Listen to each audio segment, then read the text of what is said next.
بسم الله والصلاة والسلام على رسول الله. Assalamu alaikum wa rahmatullahi ta'ala wa barakatuh. Fatwa al-Islamiyya, saison 3, fatwa numéro 13 de Cheikh Saleh Swalioudi al-Fawzani. As-su'al, la question: est-il permis de voyager avec le corps d'un défunt d'un pays à un autre? Jawab, la réponse: ce qui est autorisé, c'est le déplacement nécessaire dans le même quartier, dans la même ville, dans le même pays. Par exemple, l'endroit où nous sommes n'est pas accessible. Il y a un chantier, il y a un empêchement. Alors, on peut le déplacer, mais à proximité, c'est-à-dire à 1000 mètres, à 100 mètres ou à 1 kilomètre.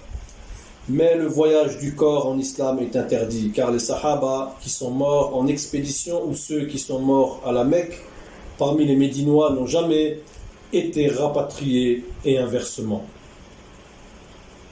De même, ceux qui sont morts à Khaybar, ils n'ont pas été emmenés vers leurs parents, et de même pour les Sahaba morts au Sham, en Égypte, au Yémen ou en Afrique.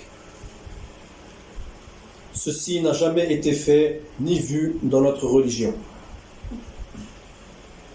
Certains même disent que si le défunt avait donné une wasiya, un testament, nous disons que ceci n'a jamais été fait par Rasoul et par ses Sahaba.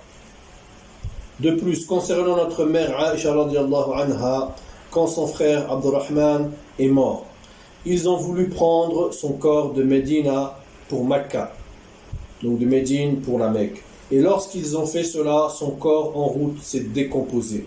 Aïcha radiallahu anha, lorsqu'elle a appris cela, a dit: si j'avais su que vous déplaciez mon frère, j'allais envoyer un bataillon de militaires pour vous arrêter. Certains disent que la France est un pays de kafir et donc qu'il faut envoyer son corps. Ceci est du nationalisme, mais n'est basé sur aucun fondement. Cher frère, la maison que tu as construite au pays, c'est avec l'argent des kafirs. Tu manges tous les jours l'argent des kafirs, tu prends les aides, la CAF, tu profites de la mutuelle. Si tu es malade au pays, tu prends l'avion pour venir te soigner.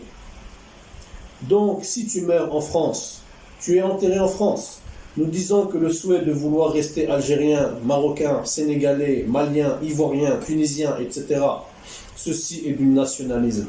Il existe des carrés musulmans aujourd'hui pour l'enterrement de nos morts. On doit être enterré là où on meurt et non transporté à l'autre bout du monde. Ceci n'est pas islamique.